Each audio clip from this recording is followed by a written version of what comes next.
Trump has no self-censorship of that kind. He's not happy with the fact that he's tripped up over a word. This comes out quite often. He just gives off so much the impression of being ignorant and stupid. But one thing, but this right back, naughty school kid, I didn't do it. Think of him as somebody who expresses himself not like a politician, who expresses himself like a normal person. I think it is an attempt to cover it up because he has nothing else to add. It's a way of not exactly abdicating from responsibility, but perhaps softening some of the things that he's doing. I'm Dr. Jeff Lindsay. My area is phonetics and linguistics. I spend a lot of time looking at speech. I've been an academic working for several universities, mainly associated with University College London. I now have an honorary position there, and I'm also a YouTuber. People are very concerned with regard to South Africa, and that's really the purpose of the meeting, and we'll see how that turns out. But we have many people that feel they're being persecuted, and they're coming to the United States. So we take from many locations. And we take from many locations. He breaks and starts again. And that's something that Trump does in various kinds of ways a lot, this self-interrupting or changing gear. Trump has all these different ways of changing gear, interrupting himself, resetting or repeating himself. Whether it's deliberate is always a hard thing to say. I suspect it's just part of who he is. But it's definitely one of the things I think that makes him different from a lot of other politicians who always want to sound prepared, so that even when they're extemporizing, they like to sound official and scripted. Trump has no self-censorship of that kind. And one of the things that makes him sound spontaneous is these, as I've just done now, stopping, making a restart. It makes you sound less prepared. It makes you sound more spontaneous. And I'm absolutely sure that this is one of the things that his base likes, even if they wouldn't think about it consciously. I'm sure that they think of him as somebody who expresses himself not like a politician, who expresses himself like a normal person. And interrupting yourself and repeating yourself like this is, we all do it, except maybe most politicians try not to. If we feel there's persecution or genocide going on. Of course, he increases his volume there to say genocide. Sometimes he's even more exaggerated in the way that he picks out individual words, uses quite extreme facial expressions. Do you think it's a tactic, or do you think that's just him? I think the whole question of whether anything is a tactic with Donald Trump is particularly difficult. It's difficult with all of us. But in speech and language, it's very easy to think that other people are doing things deliberately or are doing things one way because they can't do it another way. People will say, oh, that person can't pronounce a particular sound. But speech and language are really quite unconscious things. We acquire them in early life, and people like me, strange people like me, spend years and years and years analysing things and becoming very conscious of them. But most people are not so conscious. With Trump, one of the ways that he interrupts himself is clearly conscious. And this is when he's reading from teleprompters. And I'd say, my personal opinion is that he's not very good at reading from teleprompters, and it's always very, very obvious when he is, because it's not like his normal talking like a regular guy kind of speech. And when Trump sees something on the teleprompter that reminds him of something, strikes a chord, allows him to make a self-aggrandizing reference or to make a point that will go down well with his base, he grabs it. And immediately, instead of looking to one side or the other, to the teleprompter, he starts looking forward and speaking spontaneously. And that's clearly a self-interrupting strategy that's more conscious. In a sense, he's not interrupting himself, he's interrupting the teleprompter script. And we had a lot of people. I must tell you, Mr. President, we have had a tremendous number of people. Of course, Trump repeats himself a lot of people, a tremendous number of people. Especially since they've seen this, She's very bad for New York, but I really don't know too much about it, but I appreciate the question. Thank you very much. Generally, they're white farmers, and they're fleeing South Africa, and it's a very sad thing to see. So Trump there says it's a very sad thing to see. That air in sad is trap raising, as we call it, raising the vowel that's in the word trap. Actually, of course, trap is one of the words where he wouldn't do it because it depends on the final consonant in the word. So trap, which comes out in the way I would pronounce it, roughly, but in many words, including ones ending in D, like sad. It's a very sad thing. Sad. Also gasoline. Gas. It's more like air. And that's something that you get in New York. We can have an explanation of that because I know you don't want that. He says you don't want that, and that gets the more typical pronunciation compared with sad. You know, it's a kind of a different meeting. Normally we have meetings, we talk about trade, and we'll be talking about trade another. We'll be talking about trade. We'll be talking about trade. It's, again, he repeats himself, but at a higher pitch. The self-interruptions where Trump changes his pitch register and his level, his volume, and goes into a sort of higher, more quiet tone of voice. This is something that's picked up on by impressionists like the guy on SNL, James Austin Johnson. Brilliant Trump impression, where in a way, there's a big contrast with the more aggressive Trump, the more shouty Trump. And I don't know whether there's any degree of calculation in this, but Trump seems to me, especially if you compare second term with first term, to talk quietly more of the time. I don't know whether it's about energy levels or maybe I'm missing something, but it seems to me there's quite a lot of this gentle speech, holding back, reticent. It's not to do with me, or I don't know, that kind of thing, which seems to be in counterpoint to some of the very, very clearly dramatic and drastic policies that his administration is responsible for. Many people that feel they're being persecuted and they're coming to the United States. So we take from many locations if we feel there's persecution or genocide going on. I don't know about his choice of the word genocide, but I think white genocide is a particular phrase that his administration has gone for. Where all these things come from, whether they're all from Trump, Make America Great Again being the most famous one of all, whether he has a team that supplies some of these, or whether it's just his incredible instinct for catching people's attention with something. Maybe it came from him. I don't know. But I think white genocide is an official hashtag for his administration, isn't it? We have made a decision. We'll be announcing it very soon, and it'll be 25%. We have made a decision. We'll be announcing it very soon. This is the other kind of list. This is the kind of list that I call planned.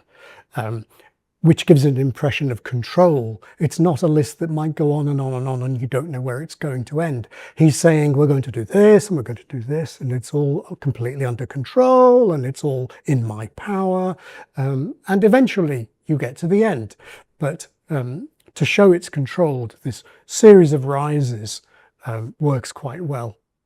Generally speaking, and that'll be on cars and all other things. And European Union is a different case than Canada, different kind of case. They've really taken advantage of us in a different way. Trump has what we call the court distinction. Millions of people in the northeastern United States have the court distinction, meaning the vowels in those two words are different as they are for me. The job of the U.S. Armed Forces is not to host. The job is not. They've offered all that they had. They've offered all. The job is not. They've offered all. I point it out because the majority of people in North America don't have the court distinction. They have the same vowel in both words. Sleeping in a cart, and I cart the ball. So, but Trump has it, and that's not unusual at all for somebody from the part of the world that he's from. But there's a thing called the on line in the northeastern US, where people above the on line tend to say on with the cot vowel, and people below the line tend to say on with the cot vowel. Trump's from New York, where you'd expect people to say on, but he doesn't. He says on cars, so that's Trump. The European Union's it was formed in order to screw the United States. I mean, look, let's be honest. The European Union was formed in order to screw the United States. That's the purpose of it. So that's a wonderful clip for demonstrating intonation contours, because in succession, he gives beautiful examples of a couple of intonation contours. The first time he uses what I call the Thatcher down step. The European Union was formed to screw the United States. It was formed in order to screw the United States. To screw the United States. United States of America. States of America. So this is a pattern with a low fall at the end, a down-stepped fall at the end, which Margaret Thatcher used quite a lot. The overwhelming majority of people formed to screw the United States. Not quite her choice of words, but that's it gives a certain kind of gravitas. And the old voiceover man in American trailers, Hollywood trailers, used to do it. You know, come on a journey, one man, the story of a man, the journey of a lifetime. It's that down step, which can sound patronizing or it can sound sit back and relax. So that's one pattern. Then immediately he switches to a different pattern. He switches to what's called the surprise redundancy contour by some people. And here he's using it in the redundancy sense. Redundancy in the sense that you don't need to be saying this. It's so obvious. So the European Union was formed to screw the United States. That's the Thatcher down step. And then it was formed to screw the United States. This da-da-da-da-da-da-da. We often do this to show that something's obvious. You ought to know about that already. So he switches gear there into to say exactly the same thing with a radically different intonation contour. This is also a pretty impressive example of one of the many Trumpian ways of interrupting himself or reinforcing something. Because he starts off comparing the European Union with Canada, and then he decides to make a much more dramatic point about the entire function of the European Union being to screw the United States. And the first time he decides to make that point, he does it with gravitas, with the Thatcher pattern, what I call the Thatcher pattern. And then he's on a roll now and wants to say not only is that arguably outrageous statement, not only does he believe it to be true, but he then wants to tell us that it's obviously true. So he uses the surprise redundancy contour. It was formed in order to screw the United States. I mean, screw the United States, yeah, it is. Come on a journey. Screw the United States. I mean, look, let's be honest. The European Union was formed in order to screw the United States. That's the purpose of it. And they've done a good job of it, but now I'm president. What will happen if these countries or the EU retaliate? They can't. I mean, they can try, but they can't. Yeah, that impressive comeback. You know, what if they retaliate? They can't. Yeah, it's just, I think one of the impressive things about Trump is he's never lost for words. But you know what? I actually think that is arguably the most interesting thing about him, because, you know, he just gives off so much the impression of being ignorant and stupid. But one thing, but this right back, it's whenever anybody says anything that's against him or potentially against him, or, you know, it's just this, it's the rapidity of the response. But I'm very disappointed because Elon knew the inner workings of this bill. Elon knew the inner workings of the bill. Trump will very often drop his chin or tuck his chin in.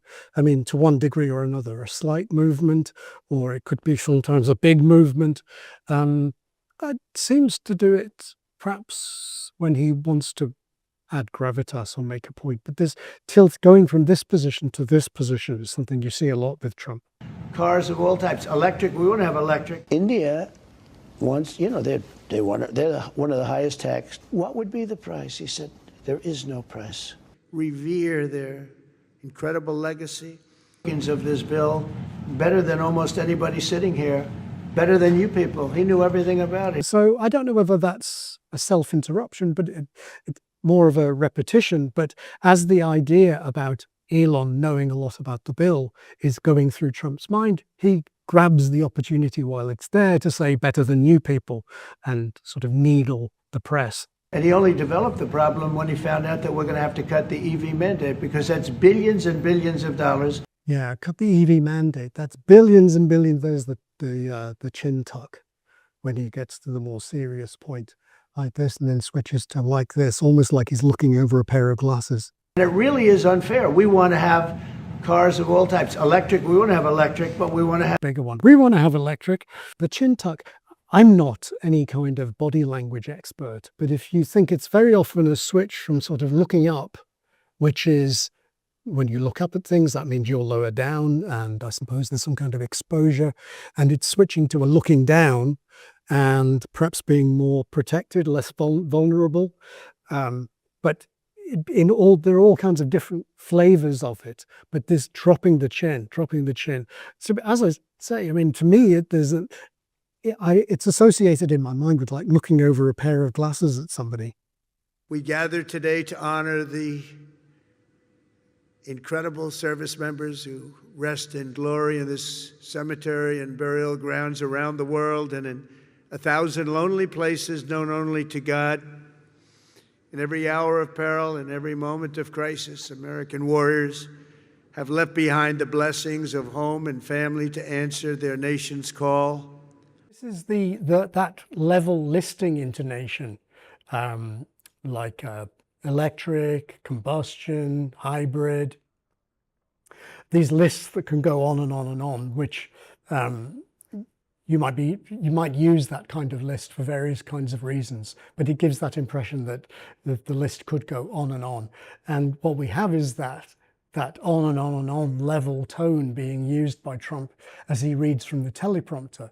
And here it doesn't really seem to be a rhetorical use of that intonation at all. It just seems to me to be a reflection of him not being particularly comfortable with reading from a teleprompter. It's so different from the lively extemporizing Trump. This da da da da da da da da.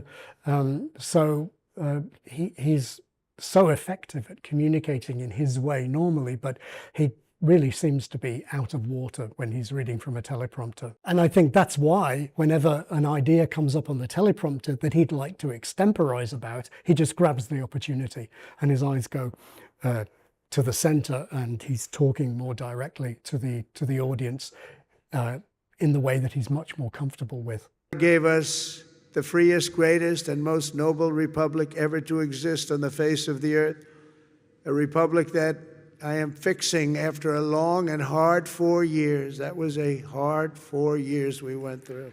So it's a classic example of seeing something on the teleprompter and deciding to extemporize about it. Even though he doesn't add anything there,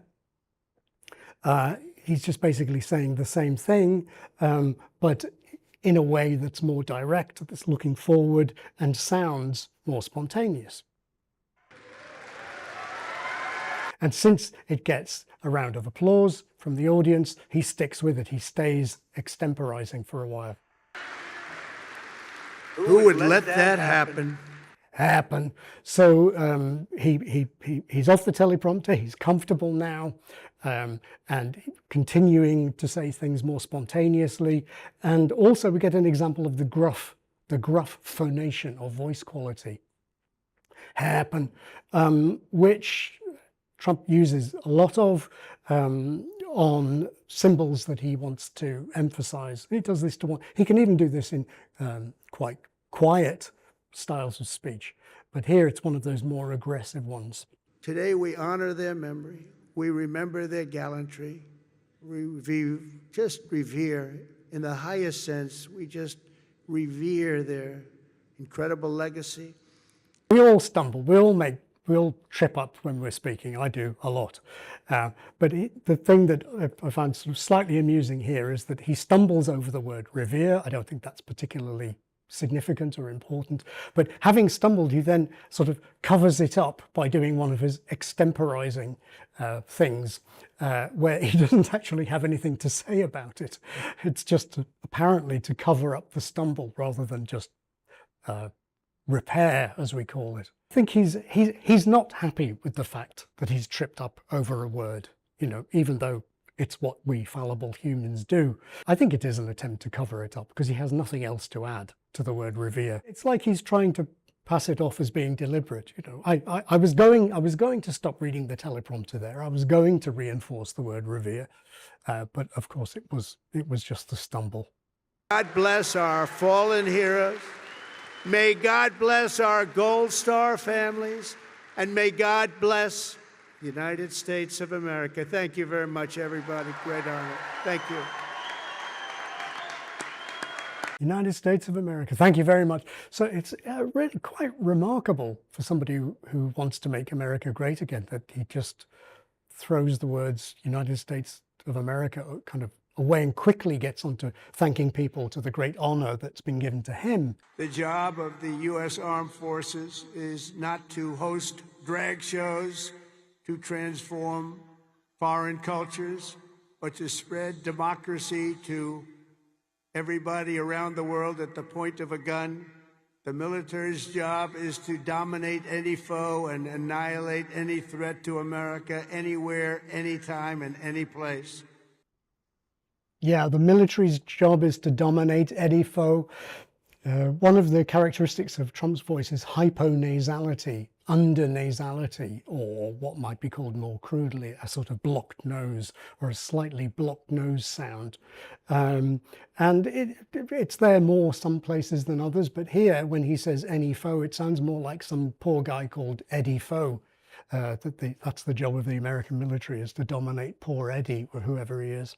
But if the United States or its allies are ever threatened or attacked, the Army will obliterate our opponents with overwhelming strength and devastating force. That's why my administration has begun a colossal buildup of the United States Armed Forces.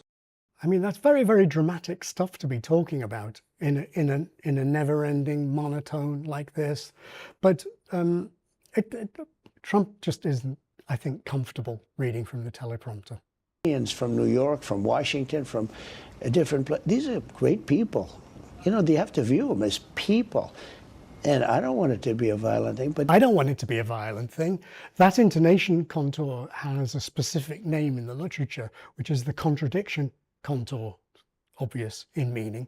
And Trump uses this pattern quite a lot because he very often is responding to criticisms or things that are challenging him, and this comes out quite often. But they're not going to have a nuclear weapon. But you said it was close the other day. You said it was close to a deal. I think it's close. I think, so does that mean that they're going to make enrich at any level, like a civilian level? No, I think they want to make a deal. The normal association of some of Trump's rhetorical habits, you would associate them with defensiveness. But in Trump's case, it's almost like he's quoting them. That's not the typical kind of intonation pattern that you'd expect a powerful politician to use. It sounds a little bit more like a naughty school kid. I didn't do it. But it doesn't make him seem weak, I think, because it's got these quotes around it. I think he often wants to give the impression, not always, but he quite often wants to give the impression that he couldn't do anything else, that something isn't his fault, that he has no choice but to do something. And so I think there's something, you could call it deliberate. It's a way of not exactly abdicating from responsibility, but perhaps softening some of the things that he's doing by making them say, well, it's just reasonable, or it's not that, it's something else. And he said, your country has been very good to us. I would love to do something to help with this situation you have with Air Force One. I said, that's nice. What do you suggest? And he suggested this. And I said, you know what? That's very nice. That's very nice. I appreciate it. What would be the price? He said, there is no price. I said, that's nice. Now, this plane's not for me. This goes to the United States Air Force for whoever is president. That's very nice. I appreciate it. That sometimes he goes into this high, slightly breathy, gentle way of speaking. It certainly makes a contrast with the sometimes more belligerent way of talking. It's certainly very gentle. It's a very soft way of speaking. And I think, like some of the other things, it's got quotes around it. It's, you know, see somebody as big and powerful as me, capable of the aggression that I'm capable of. I can just switch into these, you know, it's very nice. It's switching into this much weaker, or the word I was using is gentle, because it's the choice of a strong person not to be strong and belligerent.